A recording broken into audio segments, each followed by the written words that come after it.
नमस्कार, स्वागत है आप सभी का टीएनपी न्यूज में और मैं हूं आपके साथ मिशा सिंह।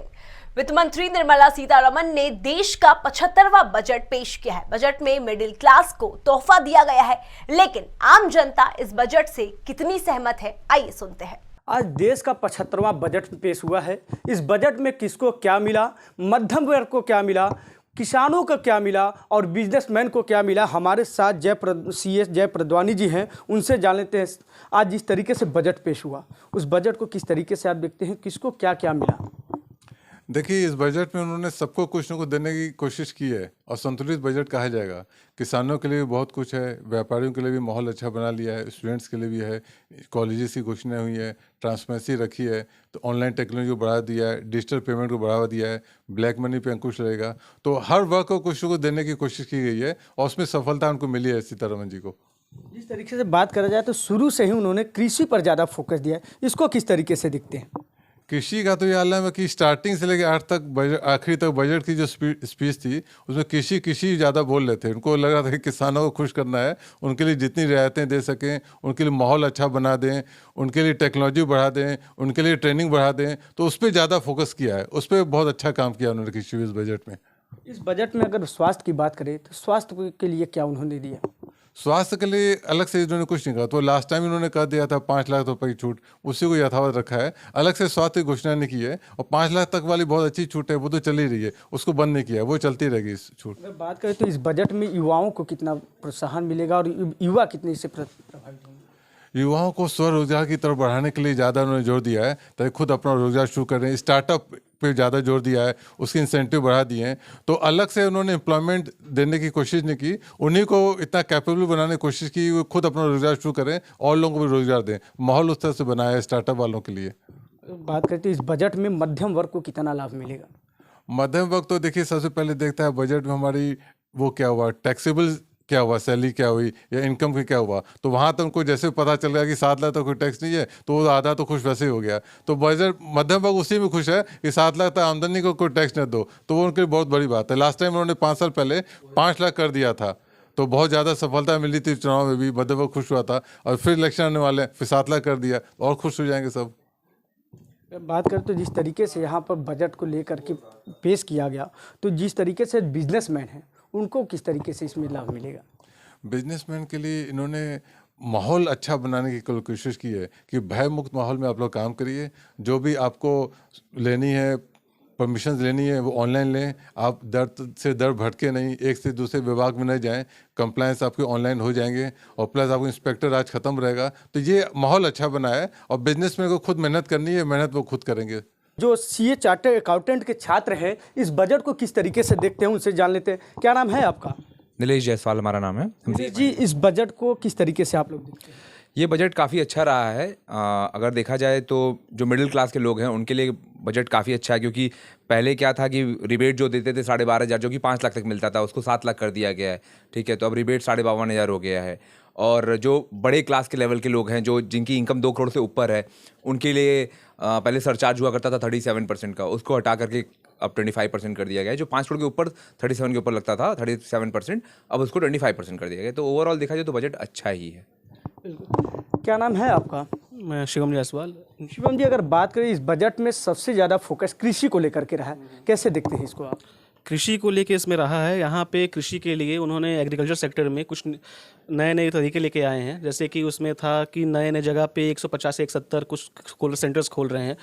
कुछ नेशनल इंस्टीट्यूट ऑफ हैदराबाद था, वहाँ पे उन्होंने सेंटर ऑफ एक्सलेंस बनाया है, जहाँ पे वो मतलब नए नए सीड्स के ऊपर कुछ मतलब एक्सपेरिमेंट्स करेंगे। वो सब एग्रीकल्चर सेक्टर्स को ध्यान में रख के ही बनाया गया था, तो वो बहुत सही था। तो बिल्कुल, देखिए और भी स्टूडेंट हमारे साथ है, जान लेते हैं। अगर बात करें तो इस बजट में स्वास्थ्य को लेकर के आप लोग कैसे देखते हैं? आप एक युवा हैं और युवाओं को कितना इसमें प्रोत्साहन मिलेगा? सर, युवाओं के लिए काफ़ी अच्छा प्रोत्साहन मिलेगा, क्योंकि सर देखिए स्टार्टअप की बात की गई है।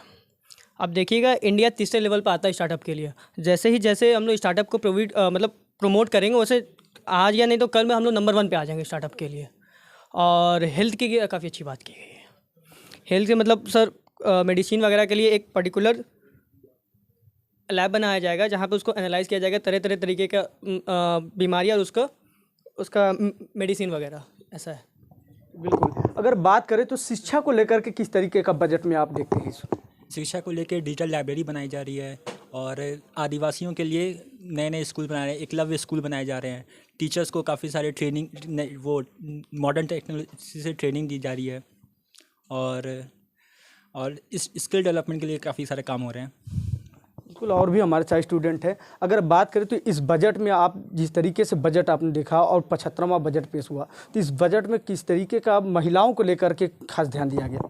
जी, अगर वुमेन के बारे में देखा जाए तो हम लोगों के लिए प्रोटेक्शन के लिए, वुमेन सेफ्टी के लिए थोड़ा ध्यान दिया गया है और उसके बाद फिर सेविंग को इनकलकेट करने के लिए, ताकि हम लोग अगर 2 लाख तक सेव करते हैं 2 साल तक तो 7.5% तक मिलता है, इंटरेस्ट रेट मिलता है, वो है। लेकिन उसके साथ साथ हम लोग को ये है कि कोई स्टार्टअप के लिए हम लोग को कोई अलग इनिशिएटिव नहीं दिया गया है कि अगर हम लोग लोन लेते हैं तो इंटरेस्ट कम रेट पे रहेगा या फिर इंटरेस्ट फ्री रहेगा। इंटरेस्ट फ्री तो फिर भी बहुत ज़्यादा बात है, बट इंटरेस्ट कम रेट की भी बात नहीं है। ये सब चीज़ें लैक करता है। लेकिन इस बजट को किस तरीके से आप देखते हैं?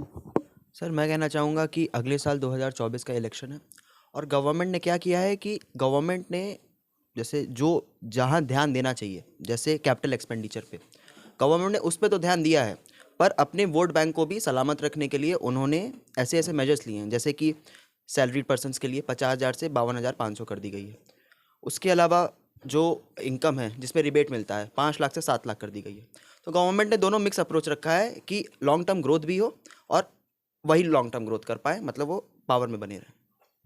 अगर बात करें तो जिस तरीके से कृषि को लेकर के जोर दिया गया था, तो क्या आने वाले समय में कृषि में बदलाव देखने को मिलेगा? क्या किसानों के चेहरे पे वो मुस्कान फिर से लौट सकेगी? हाँ सर, बहुत बदलाव देखने को मिलेगा।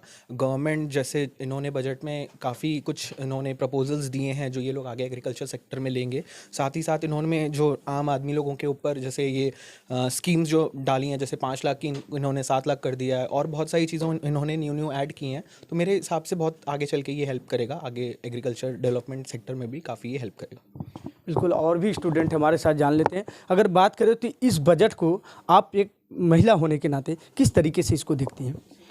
निर्मला मैम भी एक महिला हैं, तो उन्होंने इस बार एक सेविंग स्कीम को लाया है जिसमें जो महिलाएं हैं और लड़कियां हैं वो लोग सेव कर सकती हैं 2 लाख तक 2 साल के लिए 7.5% का इंटरेस्ट जिस पर उन लोग को मिलेगा। और साथ में उनके प्रोटेक्शन की भी बात की गई है, लेकिन ऐसा कुछ खास अभी उस और आया नहीं है जैसा कि एक्सपेक्टेड था वुमेंस को कि उनको स्टार्टअप्स में सब्सिडाइज रेट पर लोन मिल सकता था, जिसकी वजह से वो मतलब और आगे बढ़ सके। तो हाँ, बस यही है। किस तरीके से इस बजट को आप देखती हैं? सर, ओवरऑल बजट तो फ्यूचर ओरिएंटेड है, मतलब ग्रोथ ओरिएंटेड है, बट अगर हम स्पेसिफिकली बात करें पर्टिकुलर सेक्टर्स की तो वैसा कुछ जैसे वुमेंस का बात करते हैं सर, तो मेन फोकस होता है उनका वुमेंस के लिए किस लिए? एजुकेशन, हेल्थ केयर और सेफ्टी। एजुकेशन पे फोकस किया गया बट इन जनरल किया गया है, स्पेसिफिकली वुमेंस के लिए नहीं किया गया, उनको टारगेट नहीं किया गया। बैकवर्ड एरियाज़ में अभी तक वुमेन कितनी है जो अभी इलिटरेट है, उनके अपलिफ्टमेंट के बारे में कुछ भी नहीं बोला। हाँ, वुमेंस के लिए एक सेविंग स्कीम लाया और कुछ मुझे अलग से तो दिखा नहीं इसमें। और एग्रीकल्चर सेक्टर की बात करें तो वहाँ पे मॉडर्न टेक्नोलॉजीज़ का इंट्रोडक्शन किया गया है ताकि हम अपनी ग्रोथ को इफ़ेक्टिव और एफिशिएंट वे में करें, ताकि हमारा ओवरऑल डेवलपमेंट हो, हमारे इंटरनेशनल एक्सपोर्ट्स बढ़े, हम सेल्फ रिलायंट बने। तो इस चीज़ को लेके हाँ, बजट बढ़िया है बट स्पेसिफिक सेक्टर को उतना प्रमोट नहीं किया जैसे वुमेंस का बात हुआ है। अगर हम बात करें पॉलिटिकल लेवल पे तो जिस तरीके से बजट पेश हुआ है, सामने 2024 का चुनाव है, तो क्या लगता है कि जिस तरीके से आपके सब जो मित्र हैं उन्होंने बताया, जिस तरीके से कुछ चीज़ों को बताया, तो क्या लगता है कि आने वाले 2024 में यह बजट कारगर इनके लिए साबित होगा? जैसा कि चुनाव अगले साल है, उसको देखते हुए इन्होंने क्या किया, मिडिल क्लास वालों को दिया। सैलरी पर्सन नॉर्मल 5 लाख से 7 लाख के बीच में जिनकी सैलरी होती थी उस पर रिबेट को बढ़ा दिया गया है। पहले लिमिट 5 लाख थी, अब उसको 7 लाख कर दी गई है। ज़्यादातर जो सैलरी पर्सन होते हैं उनकी सैलरी 5 से 7 लाख के बीच में होती है, तो इन्होंने देखा उसको बढ़ा दिया, जिसकी वजह से इनको वोट बैंक भी बढ़ेगा। ज़्यादा पॉपुलेशन सैलरी की जो होती है वो 7 से 5 लाख के बीच में बहुत से लोग रहते हैं। और इन्होंने अपर क्लास को भी इसमें ध्यान दिया, जिनकी रिबेट 2 करोड़ पे सरचार्ज जो था वो 37% था, अब उसको रिड्यूस करके 25 कर दिया गया है। तो उन्होंने अपने बोर्ड को सिक्योर करते हुए ही इस बार का बजट जो पेश किया है। बिल्कुल, देखिए जिस तरीके से ये चार्टर्ड अकाउंटेंट के साथ छात्र हैं और सीए प्रद्वानी जो चार्टर्ड अकाउंटेंट यहाँ पे सीए है, उन्होंने जिस तरीके से इस बजट को लेकर के बताया कि जिस तरीके से 2024 का ये बजट पेश हुआ है, यह बजट आने वाले समय में और किस तरीके से जो सत्ता पक्ष है उसके खाते में जाती है और क्या यह मौका भुना पाती है या नहीं भुना पाती है, ये तो आने वाला वक्त ही बताएगा। वाराणसी से लोकेश पांडे, TNP न्यूज़।